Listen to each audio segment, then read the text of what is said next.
China Global Television Network.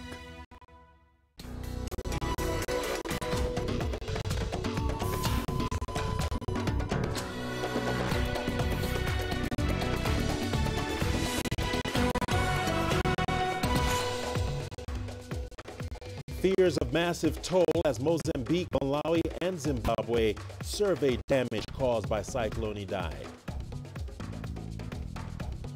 AU forces from Kenya vacate Somalia military bases. What does the pullout mean? The latest on the Christchurch terror attacks. New Zealand's Prime Minister urges not to give mass shooter notoriety. Hello and welcome to Africa Live. As always, great to have you with us. I'm Richard Searle live in Nairobi. For those of you joining us across the continent and around the globe, we thank you for joining us. Tonight, I'm alongside my colleague Rahmah Nyang, who has our business headlines. Rahmah? Yes, indeed, Richard. Here's what's coming up in the course of the hour. Enhanced load shedding poses a severe threat to investments in South Africa. We'll explore how. And Zimbabwe aims to raise $350 million from the sale of stakes in key state-owned enterprises. The details on those stories and plenty more coming up for you in the next 60 minutes. For now, though, let's start with the latest in current affairs with Richard. Thank you, Rahmah.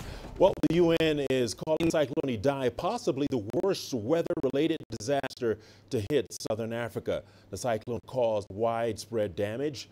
The UN estimates 1.7 million people were in the path of the cyclone in Mozambique alone. The country's President Filipe Nyusi estimates more than 1,000 people died in the storm. Areas of the country remain submerged.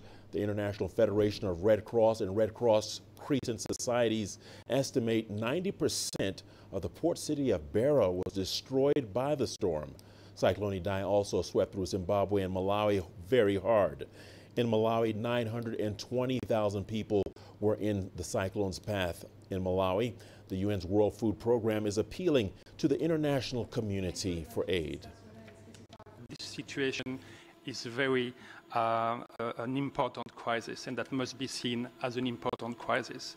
A lot is needed. I don't think that the world realizes yet the scale of the problem, especially in Mozambique. We have a bit less information about Zimbabwe and Malawi. In Malawi, some of the people displaced start to go back home, to rebuild their home. Then the situation looks a bit better there.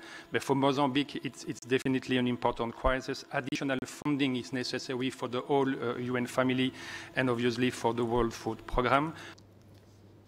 Last week, cyclone has left a trail of destruction in its wake as local residents struggle to cope. CGTN's Chao Ngono reports. Let's take a look. This is the aftermath of Cyclone Idai. Vast areas of land have been flooded, roads destroyed, and communications disrupted. The president of Mozambique has been visiting one of the flooded cities. We have put rescue means in place and we asked our friends for more. We have rescue equipment, volunteers and doctors arriving now in Maputo. Answering to the questions on why are foreigners coming here, it's because they know how to deal with these situations and they're not charging us for their support. In Zimbabwe, the government has declared a state of disaster in areas affected by the storm. Districts like Chimanimani has been cut off from the rest of the country by the torrential rains and winds. The situation in Malawi is no different. The country is prone to deadly flooding during the rainy season. The government has provided food. It is also providing shelter, and in collaboration with some partners, also trying to provide some water, tents, and even medication to the people that have been displaced. Aid agencies and authorities from the three countries are working around the clock to help mitigate the damage. South Africa has also sent military aircraft and medical personnel to help in Malawi and Mozambique. Cyclone Idai is said to be the worst to hit the southern African region. In February 2000, Cyclone Idai hit Mozambique, killing 350 people. 650,000 people were left homeless across southern Africa. Chomwono, CGTN. Let's get you more on this from CGTN's Angelo Coppola in Maputo, Mozambique. Angelo, well, Cyclone Idai is certainly no joke. The UN estimates 1.7 million people were in the path of the cyclone in Mozambique alone. Can you take us through the current situation there, Angelo? Well, we're on the streets of Maputo at the moment, and it looks like life is normal here. There's no water lying around. People are kind of wondering what this is about. And I have to be honest with you, speaking to some people at the border crossing about an hour and a half ago, they don't realize the scale and the enormity of the situation further up north.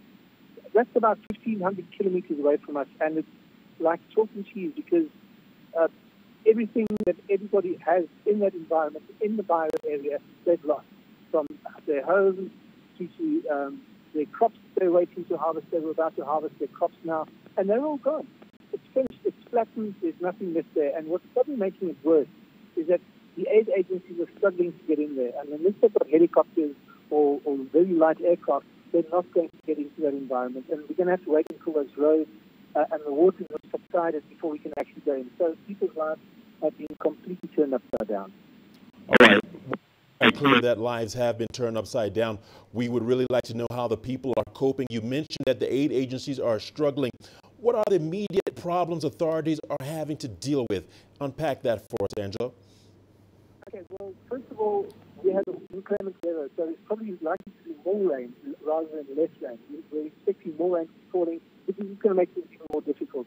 People don't have homes. Many of the homes in that environment that aren't in the city have had their roofs blown off. People living on the outskirts of the city, we know that generally people build homes from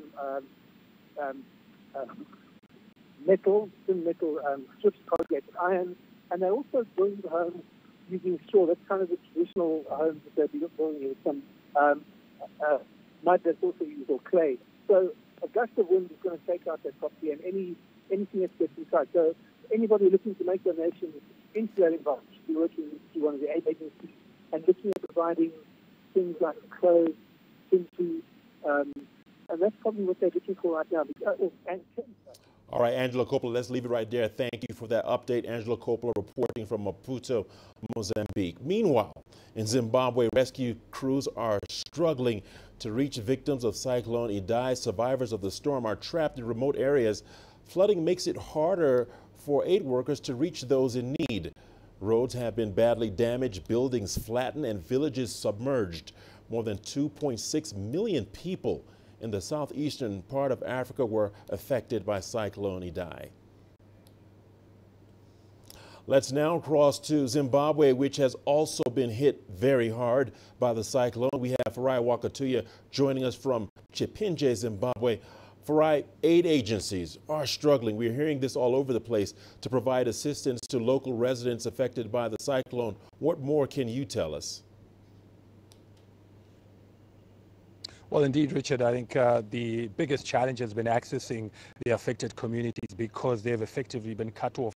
Roads have been washed away, bridges destroyed, and the airspace has been unsuitable for choppers and helicopters to go in and provide some of these materials. However, I can confirm that certainly today at one of the command centers that was set up at a place called Skyline in Chimanimani, we saw several helicopter rides going out with supply, with provisions, with medicines to some of the affected communities and coming back with the injured and hurt and providing medical attention to them. The road, the 50-kilometer road to reach the actual place was badly damaged, badly blocked. There were trees that had fallen on the roads. Parts of these roads have been washed away. So actually getting there was quite a mission in itself. And so that is the challenge that these aid workers have been facing. But certainly the situation has improved because the weather has changed. It has improved and some of the roads have been unblocked, and so access is improved. But I did speak to some people who are deep within the affected areas. One person who came across one of the destroyed roads and washed away roads who said that, look, a lot of the attention and focus is on the main bridges and main roads that have been destroyed, but there are smaller roads, smaller walkways and bridges that have also been washed away. And there's a lot of devastation in the deeper areas of Chimanimani, and they're still waiting for this assistance to get to them. All right, Farai, well, at least we're happy to hear that there is some improvement. But after such a crisis, waterborne diseases are a common threat. How is this issue being addressed? Well, indeed, the provision of clean water is one of the key things that government has prioritized. It has disbursed some $70 million towards this relief effort, this emergency relief effort, and a key chunk of that will go towards the provision of clean water. We know a number of civic society groups, NGOs, are also specifically focusing on water and sanitation provision because of that issue of waterborne diseases. Zimbabwe does have a very sad history of cholera, typhoid, and other waterborne diseases. So that is something that is of concern, something that the officials are certainly alert, alive to, and are addressing through the provision of clean water. All right. Well, Zimbabwe's weather department is also issuing a flood alert and says heavy rains are expected to continue. Are authorities adequately prepared for this, Farai?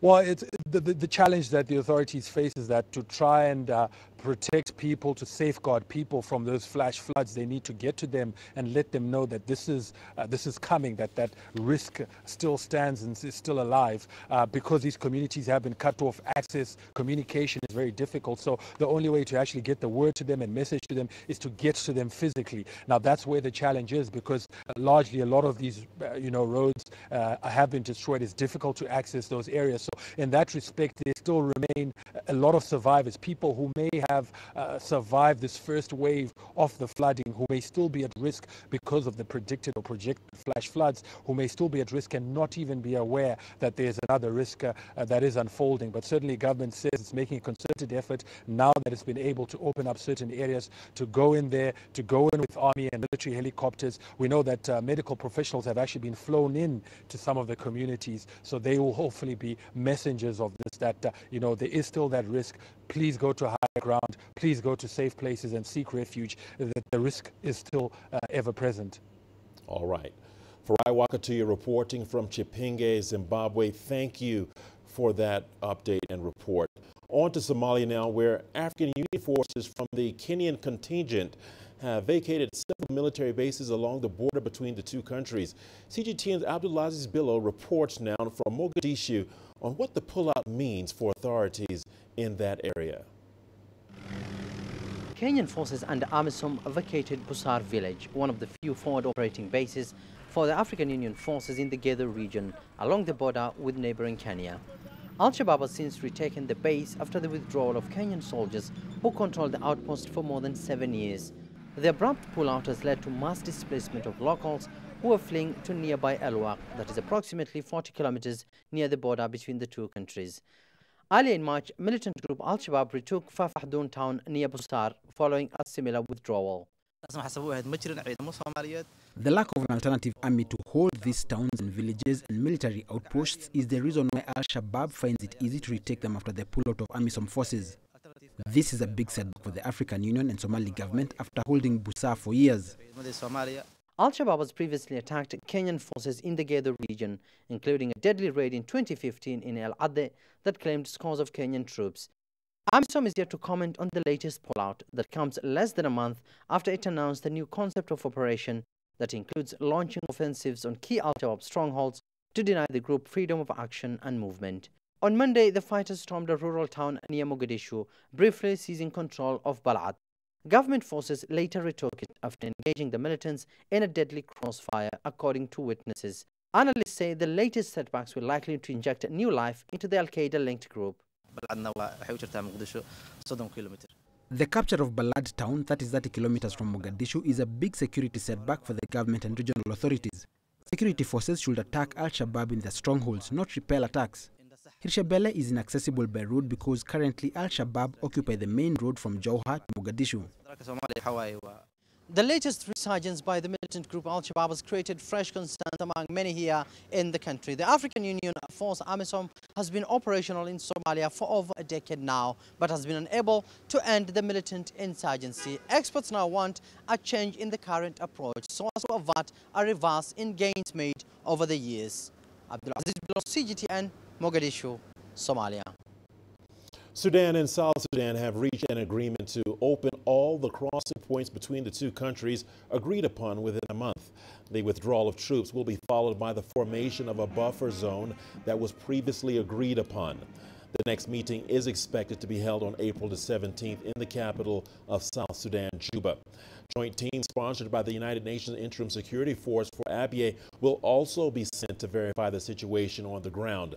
South Sudan Minister for Defense and Veteran Affairs, Rahmah Nyang said that the meeting brought an end to the border disagreement, adding that the two sides will continue meeting when there's a crisis.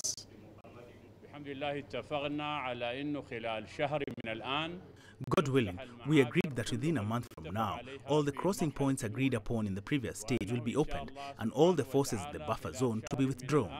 The safe area must be located outside the agreed areas. The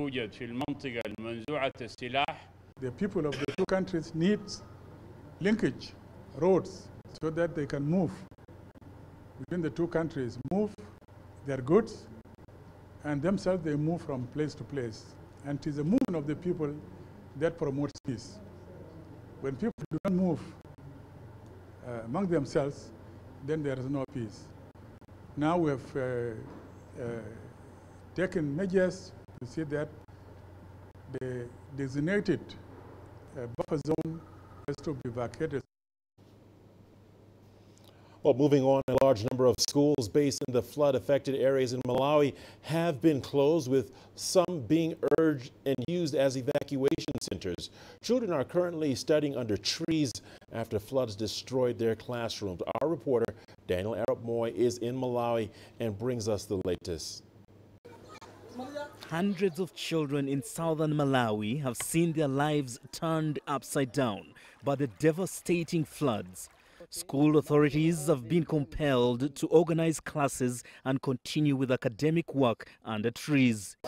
The situation has become unbearable for both teachers and pupils as torrential rains continue to disrupt academic exercise. Most of the learners are not coming to school because the rivers are flooded and they are unable to cross those rivers to come to school.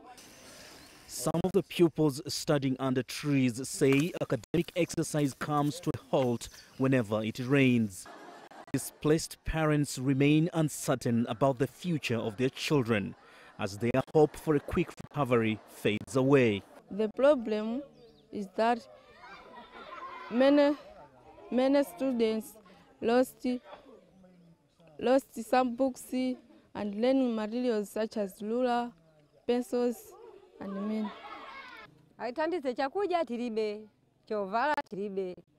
We ask the government to help us with shelter.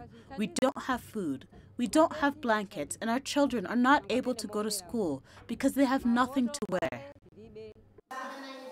Some have now opted to seek learning inside abandoned village church house over fears of possible return of the deadly flash floods. These children have not only had their education dreams shattered, they have also lost their homes, schools, and even friends. In Fairaful Primary School, children lack the basics of education as condition forces them to sit on the cold classroom floor.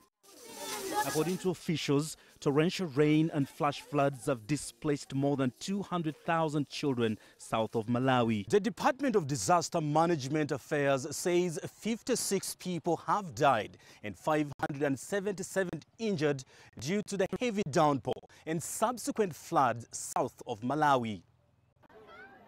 Forecast predicts the severe weather may continue in the coming days and weeks, intensifying the dangerous situation for thousands of children. For now, these little children need all the help they can get, and they need it now. Daniel Arab Moy, CGTN, Chikwawa District, Malawi. You are watching Africa Live on CGTN. We have a lot more news coming your way after the break, including at least 10 migrants feared dead after their boat sank off Libyan coast.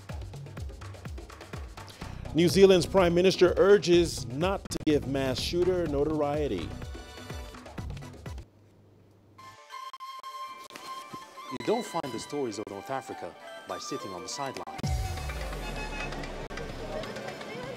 You've got to get out, go there, and you'll find them. In the bazaars of Casablanca,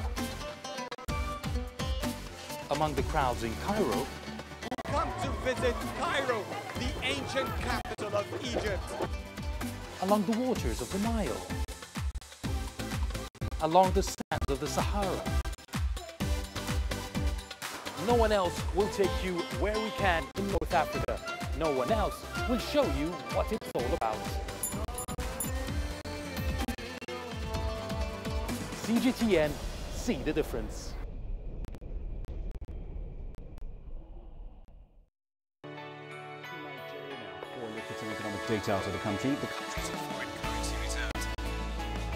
With a dedicated and diverse team of anchors, CGTN now brings Africa to the palm of your hand. I'm Penina Karibe in the heart of Nairobi, which is bustling. From everyday heroes to the continent's most powerful figures, we bring their voices to you. We haven't changed, and this is something most of us are very excited about. We bring you news that's changing perspectives.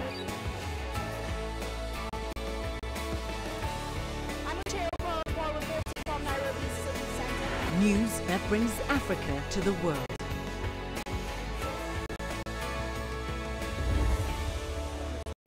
CGTN. See the difference.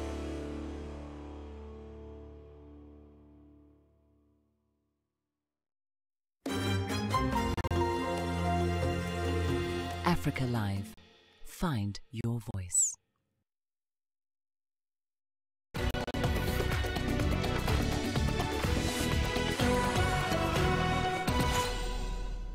Welcome back. Fresh protests have taken place in the Algerian capital, Algiers, calling for President Abdelaziz Bouteflika to quit.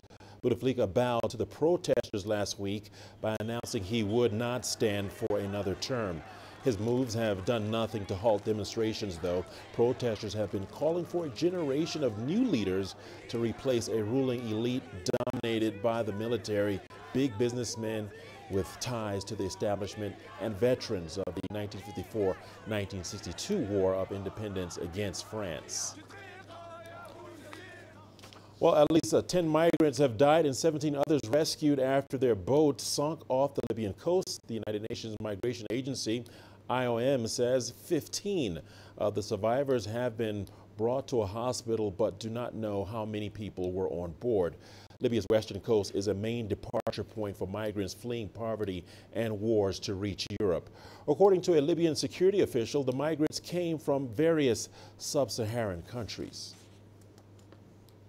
The Ethiopian government, together with the International Organization for Migration, have helped return more than 2,000 Ethiopians who were illegally residing in Saudi Arabia.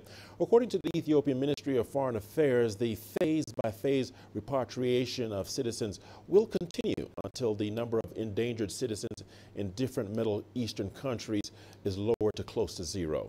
CGTN's Gerun Chala has more.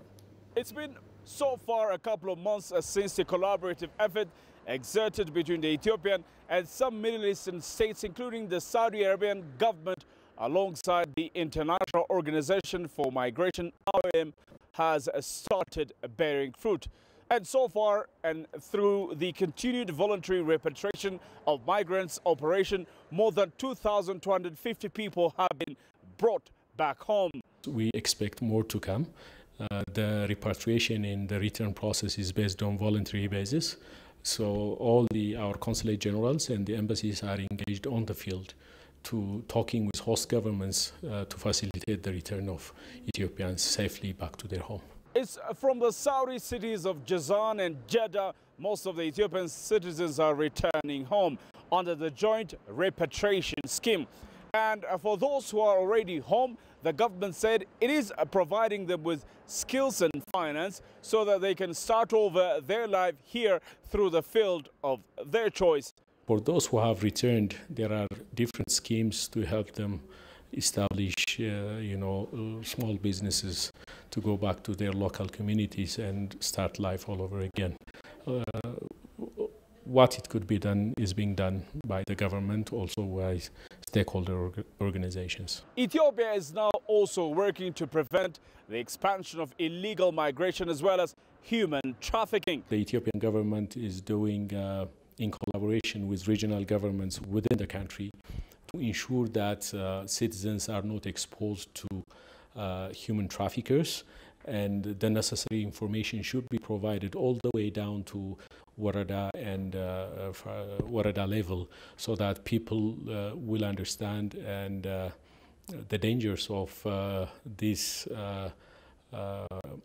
human traffickers. Ethiopia still has the largest number of illegal migrants in the Middle East. Countries such as the UAE, Saudi Arabia, Bahrain and Yemen host many citizens of the Eastern Africa country. Experts, however, say it's not all darkness, as these countries contribute for the largest amount of remittance that is coming to Ethiopia. Grumtara CGTN, Addis Ababa, Ethiopia. Eritrea is intensifying its diplomatic engagement in the Horn of Africa less than a year after it ended decades of hostilities with Ethiopia and Somalia. A delegation from Asmara is currently in Hargeisa in the breakaway region of Somalia as it renews its engagements with various actors. From Mogadishu, CGTN's Abdulaziz Bello has more. The Eritrean delegation comprised of Foreign Minister Osman Salah Mohammed and Yemani Gebreab, a senior advisor to the President of Eritrea, Isaias Afwerki. This is the first visit by Eritrean officials to Somaliland, a breakaway region in northern Somalia. The delegation held talks with senior Somaliland officials, including Musa Bihi Abdi, the current president of the breakaway region that has not been internationally recognized. The delegation from Eritrea is here to further strengthen cooperation between countries within the Horn of Africa. We discussed issues of concern between Somaliland and Eritrea. Last year, Ethiopia and Eritrea signed a peace deal, ending years of conflict over border disputes. And since then, Asmara has embarked on a diplomatic offensive across the region as it seeks to restore ties and make new friends across the region. We have been away from the situations in the Horn of Africa for the last 20 years because we had a very bad situation. Peace has prevailed in the Horn of Africa, especially between Eritrea and Ethiopia. And now we started our cooperation. So we said now we have been away, and now it is time for us to go to Somaliland and look into the situation. Somalia and Eritrea recently agreed to normalize ties for the first time in almost 2 decades, and the Eritrean leader Isaias Afwerki was recently in Mogadishu as the two nations turned a new chapter in their relations. The leaders of Somalia, Eritrea and Ethiopia also recently signed a tripartite agreement on regional cooperation that will focus on the political, security and economic fields. Meanwhile, in Hargeisa, the delegation will have numerous meetings with a wide range of actors during the 3-day visit, as Eritrea seeks to take advantage of the newfound stability in the region. Abdulaziz Bello, CGTN, Mogadishu, Somalia.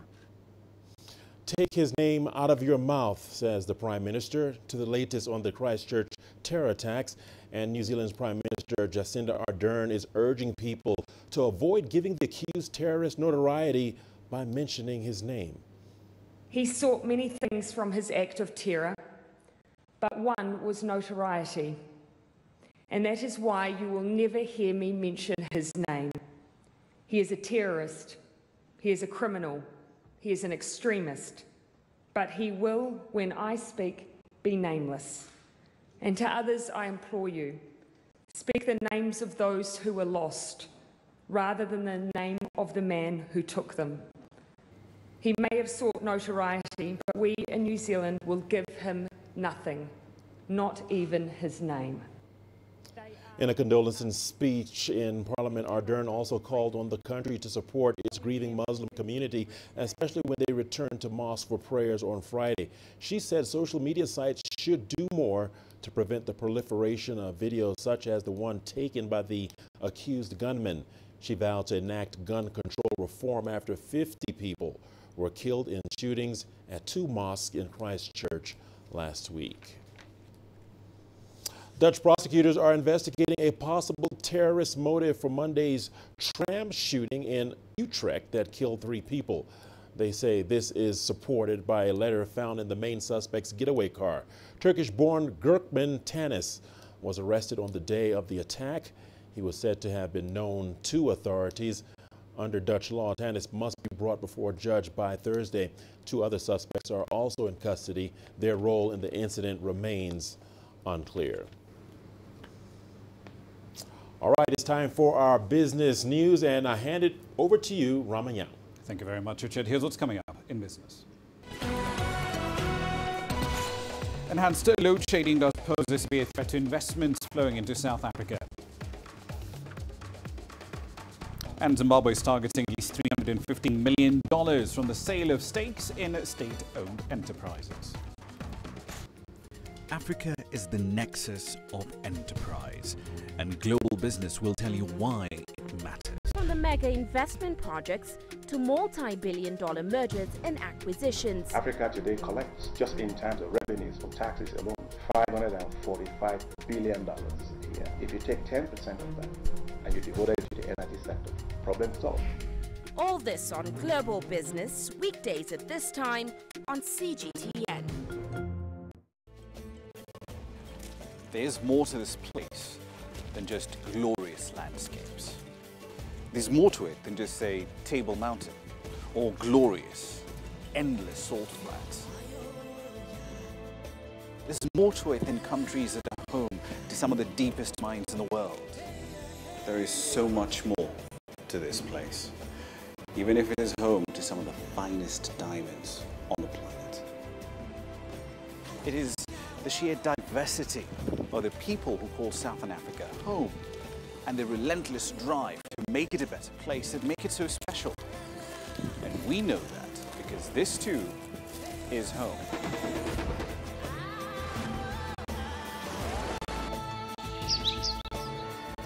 No one knows Southern Africa like we do. CGTN, see the difference.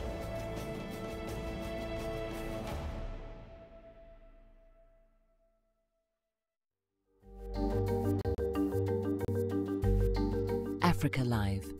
Find your voice.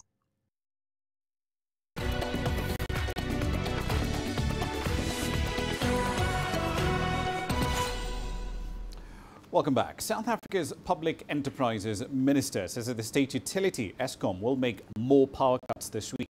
Pravin Gordon says the company is still struggling with severe capacity shortages that collectively do threaten the country's economy. Analysts and enterprises alike do fear that this situation will essentially sabotage President Cyril Ramaphosa's efforts to boost investments and GDP growth as well. CGTN's Alexandre Majala with the details. Eskom supplies more than 90% of the electricity in South Africa. However, it struggles with capacity shortages that threaten to thwart efforts to boost economic growth. The repeated faults at its coal-fired power stations have frustrated the supply, causing nationwide dissatisfaction. If it carries on like this, we will really be affected in a big way.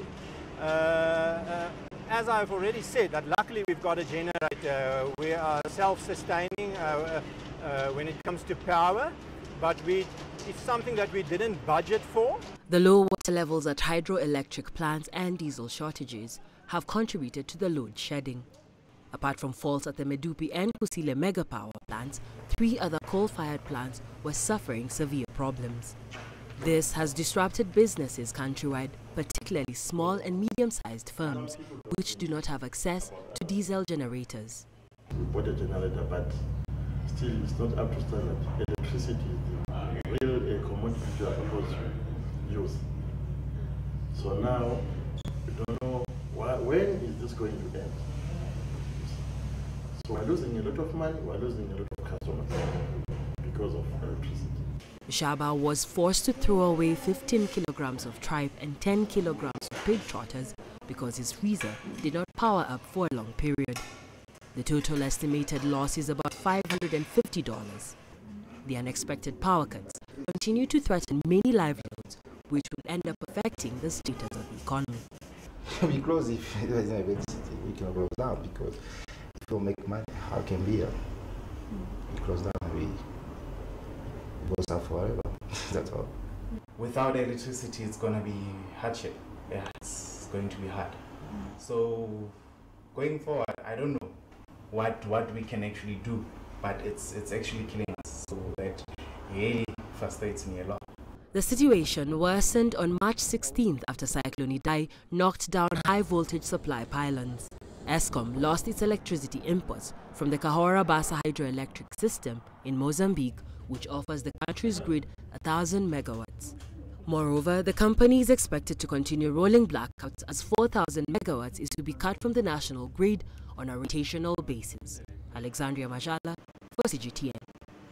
Zimbabwe does expect to raise at least $350 million from selling shares in 5 state-owned telecommunications firms and a bank as well. This is all part of the economic reforms that are being pursued by the authorities over there at the moment. The Finance Minister, Mtulinkube, says that the firms in question are Net1 and Telecel Zimbabwe, the country's sole fixed-line telephony firm, Tel1, postal services firm Zimpost, and the state-owned savings bank, POSB. Now, the Southern African nation's economy is experiencing a severe economic crisis. Zimbabwe also does face much more headwinds from a drought this year that has wilted crops and left up to 5.3 million people in need of food aid. Still in Zimbabwe, the Russian state-controlled miner Alrosa says that it will assess the quality of Zimbabwe's diamond reserves, but it will only start mining if it has at least 51% control of the project. Now, the world's top diamond producer by output plans to develop exploration and extraction operations in the country. Zimbabwe is looking to attract investment, and it plans to scrap legislation that restricts foreign control in some commodities, diamonds and platinum being among the two being considered. Now, the government elected Alrosa and China's Anjin Investments to partner with its state diamond company. Most of the country's diamond fields are in Marange, in the eastern end of the country, where production is dominated by the state-owned Zimbabwe Consolidated Diamond Company. The diamond-producing firm managed to surpass its set target of 2.4 million carats of output, with 2.8 million carats flying out the door last year. Away from commodities, travel and tourism in Egypt grew by 16.5% last year. According to studies done by the World Travel and Tourism Council, this was much faster than the global average of just under 4%. The council says the growth is a direct result of improvements in security infrastructure. The WTTC's 2018 study, which compared travel and tourism sectors across 185 countries, also showed that travel and tourism are responsible for 9.5% of all of Egypt's formal employment. That accounts for about 2.5 million jobs. The travel and tourism sector also contributed just under 12% to the North African economy's GDP in 2018. It's expected to grow by 5.5% this year. We're still in North Africa. According to authorities in Tunisia, SMEs do play an integral role in that country's economy. They're responsible, for instance, for 40% of economic output. They employ more than half of the country's population. Now, the success of the country's growing economy largely relies on the success and the financial health of its small businesses. But many of these SMEs are now facing challenges, as CGTN's Adin Chouachi now explains. The Tunisian Association of Capital Investors, ATIC, has published an alarming study and revealed that half of Tunisian small and medium-sized enterprises, SMEs, are facing difficulties.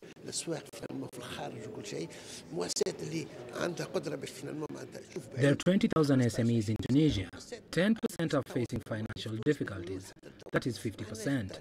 5,000 of these companies in difficulties do not communicate on their financial situation. If this situation continues, SMEs, which constitute 95% of the country's economic fabric, can close their doors and tens of thousands of jobs will be lost. Experts emphasized the role of capital investors in the rescue of these companies in terms of anticipation and early detection of crises, increasing their own resources, financing their restructuring plans, as well as conquering other markets. Private equity contributes to the identification of permanent financial resources for SMEs through the direct subscription to the capital of SMEs or via the stock market. In Tunisia, the portfolio of private equity investment in SMEs currently stands at 2.7 billion dinars. That is 3% of GDP. In total, 5,000 Tunisian SMEs benefited from the private equity financing, which allows the creation of more than 50,000 jobs in 24 regions across Tunisia. A 5-year industrial strategy 2020-2025 targeting SMEs is being developed by the authorities. This strategy aims to identify solutions to the problems faced by Tunisian SMEs, including, above all, the undercapitalization and the family aspect of these companies, which prevents them from becoming large companies. The European Bank for Reconstruction and Development has recently provided $14.73 million loan to Arab Tunisian lease to support SMEs lending. The Ministry of Industry is seeking an international donor or partner to identify a financing line that will restructure, digitize and support small and medium-sized enterprises to transform themselves. A bill on crowdfunding will also be presented in June 2019 to facilitate the financing of SMEs. Adnan Shawishi, CGTN, Tunis. Finally, amidst the worst crisis faced so far in his time in office, Boeing CEO is trying to reassure clients of the firm's commitment to safety amid some pretty intense scrutiny in the wake of the Ethiopian Airlines crash. Now, the airline's Boeing 737 MAX 8 crashed shortly after takeoff in Addis Ababa. 157 people on board all died. 6 months prior to that crash, a Lion Air jet of the exact same type crashed. It plunged into the Java Sea, killing 189 people. Now, these two incidents combined have raised questions about whether Boeing delayed correcting a flaw in its plane's MCAS system. It's a maneuverability augmentation system that's designed to stop planes from stalling. The company is set to release a software update and roll out a more comprehensive pilot training program for the 737 MAX in order to address these concerns in the aftermath. The tragic losses of Ethiopian Airlines Flight 302 and Lion Air Flight 610 affect us all, and we join the world with heavy hearts in grieving. When an accident happens, for any reason, we focus relentlessly to determine why. We're united with our airline customers, international regulators, and government authorities in our efforts to support the most recent investigation, understand the facts of what happened, and help prevent future tragedies. Dennis Mullenberg, CEO of Boeing there. Now, we're going to leave it there at the time being, but here's what's coming up at the top of the hour. We'll be in Mozambique and Malawi and Zimbabwe, where Cyclone Idai has caused enormous devastation to lives and the economies in all three countries. We'll have the latest from the ground right here on Global Business Africa. See you then. For now, though, Richard. Thank you so much, Rama. Well, we have a lot more news coming your way after the break. This is Africa Live on CGTN. Here's a look at what's ahead. We head to the Democratic Republic of Congo to meet the fashion designer whose creations are made from paper. Join us in Global Business and see Africa through our eyes. The greatest journeys, the greatest sights, the greatest adventures. Here in Panata, this weir allows the locals to walk on water. We're far more than just TV news. We're your passport to the wonders of Africa. To bring you stories of struggle, survival and hope.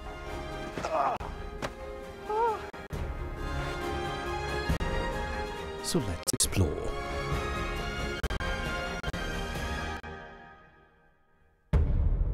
CGTN. See the difference.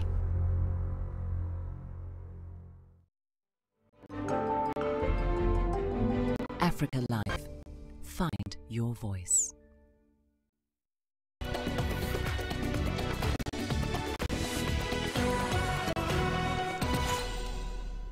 Welcome back. The second annual Weather Smart Science Symposium has commenced in Pretoria, South Africa. The aim of the conference is to present the latest findings on climate, air quality, aviation, and marine research. And the theme is South African Weather Solution for Everyone, Every Day. Now, CGTN's Yolisa Njamela has more. Let's take a look. This conference is foreseen to promote the South African Weather Service's vision of creating a weather-smart nation. The South African Weather Service is taking a critical step towards a more integrated approach to communicating weather and climate research in an environment where the impact of weather and climate can no longer be taken for granted or be ignored. We are confronted with weather patterns that are challenging the globe. It's not only South Africa, it's not only the continent, but the globe. These systems, they operate from everywhere. Weather knows no boundaries.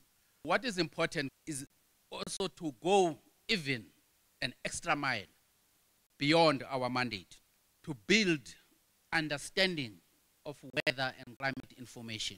If the community can interpret an information correctly in a way that will be useful to them, it's only then they will benefit.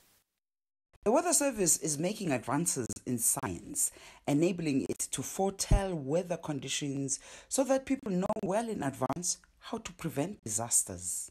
Severe weather and climate change have had an increased impact on water, food, and other socio-economic services. Hence, impact-based early weather warnings are key.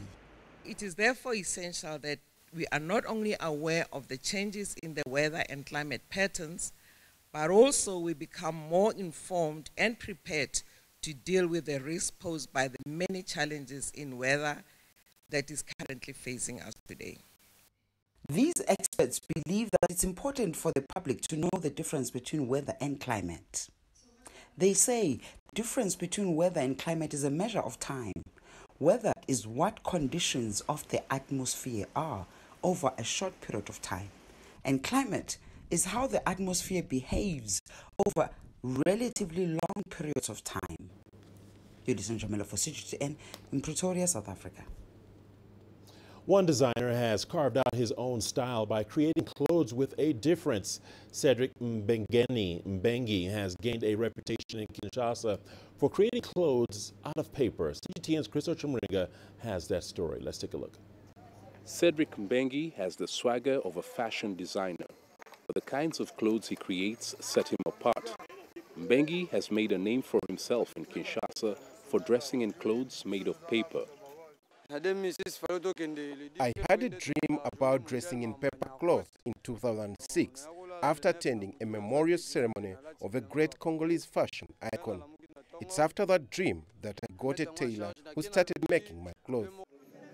In the DRC's capital, Mbengi is better known by his nickname Cedric Papier, which means papers. Papers have shaped my life. Money is made of paper. Those buildings you see are bought by paper. I believe papers are of prime importance. The 31-year-old's work leaves many other designers in awe. He displays a collection of his designs at his shop. I'm an experienced tailor, but I failed to figure out how Cedric makes clothes out of papers. Cedric Papier is a mysterious man. I wonder whether he learnt to design his clothes or he was just born with that knowledge. Mbengi is part of a subculture of people in Kinshasa who pride themselves in dressing in trendy clothes. There are more than 2,000 of them here. Cedric's passion for dressing in papers has set him apart from the rest of Kinshasa's fashionistas, better known as sapeurs here, and it has also taken him places like Paris, one of the world's fashion capitals. While he's featured in several fashion shows abroad, he hasn't made a lot of money from his craft. But that doesn't seem to trouble Mbengi. For now, he says he's happy to make ends meet running this shop and amusing bystanders with his antics. Chris Ochamringa, CGTN, Kinshasa, Democratic Republic of Congo. Remarkable story there. We've got your sports news coming your way after the break. Here's a look at what's ahead.